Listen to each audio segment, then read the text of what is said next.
এনেকুৱা গাইস আজি বনাম গাহৰি মাংস।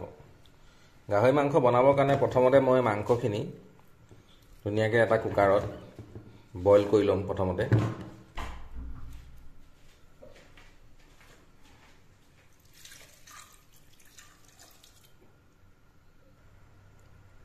পানীখিনি মই দি ল'লোঁ। পানীখিনি দিয়াৰ পিছত এতিয়া মই ইয়াত দিম 1 চামুচ নিমখ আৰু লগতে দিব লাগিব 1 চামুচ হালধি।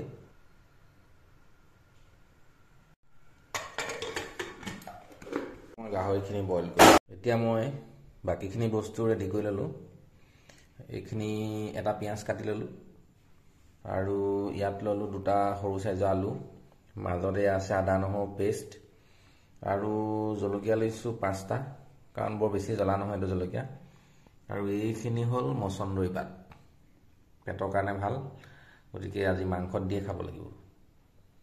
কেৰাহী গৰম হৈ গ'ল। এতিয়া ইয়াত দিম অকণমান তেল অকণমান দিছোঁ, কাৰণ মাংস পাই ন তেল ওলাবই। পিঁয়াজখিনি দি দিলোঁ।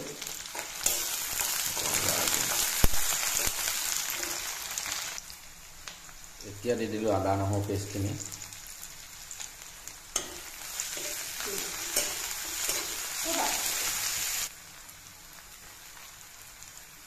এতিয়া মাংসখিনি দি দিম।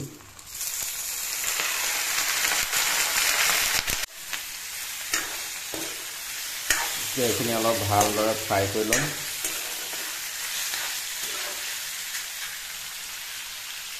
এতিয়া সোৱাদ অনুসৰি অলপ নিমখ দি দিলোঁ আৰু অলপ হালধি।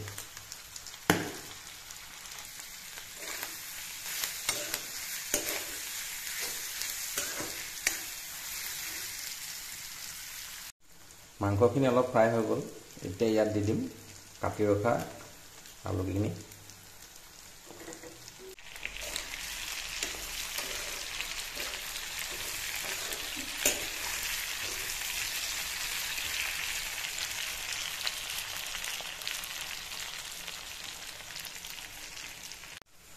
মাংসখিনি ইয়াত ধুনীয়াকৈ ফ্ৰাই হৈ গৈছে, ৰঙা হৈ।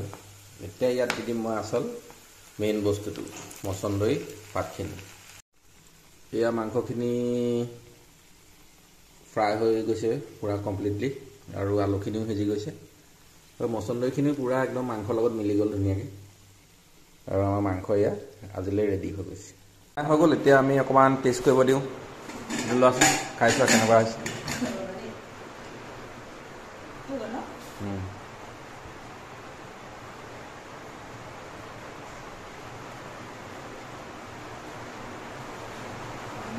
এনেকুৱা মচন্দৰী কোমল হৈছে।